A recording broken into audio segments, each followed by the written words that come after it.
देखिए, जो सार्क ममालिक हैं वो तो ऑलरेडी बहुत ज़्यादा डैमेज हो चुके हैं, क्योंकि इंडिया ये चाह रहा था कि उसकी हेजेमनी कायम हो पूरे रीजन पे। और वो मतलब पहले तो उसको पहला झटका उसको ऐसा लगा जब भूटान के जो शाह थे उन्होंने चाइना की तरफ रुजू कर लिया।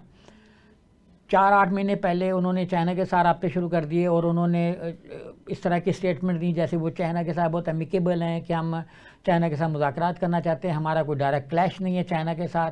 तो इस तरह की उनकी स्टेटमेंट थी, जिसके बाद भारतीय जनता पार्टी के लोगों ने दुड़कियाँ लगाई उनके भूटान की तरफ कि यार ये इसको क्या तकलीफ़ हो गई है।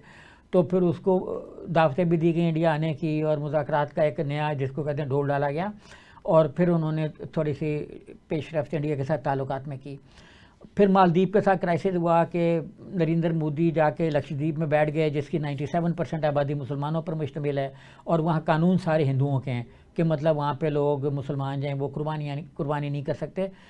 गाय की तो वैसे ही नहीं कर सकते, लेकिन बकरे वो देते नहीं, उनके लिए लाइसेंस हैं, उनके लिए चीज़ें हैं, उनके लिए उन्होंने कह दिया कि नहीं जी ये एनवायरनमेंट का इशू है, ये फलाना इशू है। तो अपना प्रैक्टिकली हर चीज़ पे पाबंदी। शराब की दुकानें उन्होंने आम खोल दी, हालांकि मुसलमानों ने प्रोटेस्ट किया। एक वहाँ से लोकसभा का मेंबर है, वो मुसलमान है, लेकिन उसको कभी उठा के बाहर फेंक देते हैं, जैसे होता है पार्लियामेंट में। उन्होंने जब 140-41 लोगों को डिस्क्वालीफाई तो नहीं, मतलब अटेंड करने से रोक दिया था, तो उसमें वो मुसलमान बेचारा भी शामिल था। ठीक। तो इसी तरीके से मालदीव के साथ क्राइसिस हुआ। फिर मालदीव के एक तो मिनिस्टर और 2 आगे जो जूनियर मिनिस्टर थी, ख़वातीन थी, वो बहुत आगे चली गई। उन्होंने भी कोई पोस्ट कर दिया कि तुम्हारे तो टॉयलेट पूरे नहीं हैं। इससे भी तो थोड़ा सा संगीन मैं नरम लफ्ज़ों में कह रहा हूँ कि तुम्हारे पास तो टॉयलेट की सहूलत नहीं है, गन फेंक रहे हो, तो तुम्हारे पास सयाह कहाँ से आएंगे।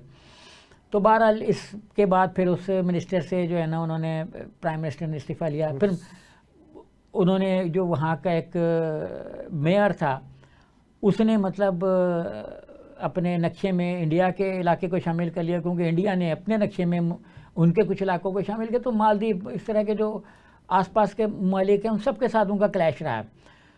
लेकिन जैसे हमने पिछले भी प्रोग्राम में कहा था कि श्रीलंका ने अभी कुछ सॉफ्ट कॉर्नर रख दिया, क्योंकि वहाँ पे जोड़ तोड़ में इंडियन इन्फ्लुएंस बहुत ज़्यादा है, तमिल लोग वहाँ पे मौजूद हैं अभी भी। बल्कि हाँ, मैं बात भूल गया था पीछे कहीं ना, तो 600 लोगों की फहरिस्त दी है इंडिया ने अभी मौजूदा गवर्नमेंट को बांग्लादेश की, कि ये हमारे टेररिस्ट हैं जो आपके बांग्लादेश में घुस आए हैं। इट मीन्स कि इंडिया ने अपने टेररिस्ट बांग्लादेश में दाखिल किए हुए थे। अच्छा, अगर वो पहले आ गए हैं या किसी और ज़माने में थे, तो भाई आपकी तो हसीनाबाजी थी, उनसे मांगते, उनसे तो मांगे कोई नहीं। अब जो गवर्नमेंट आई है, जिसको जुमा 8 दिन भी नहीं हुए, अभी कदम जमाना चाह रही है, तो उसको फहरिस्त पकड़ा दिए।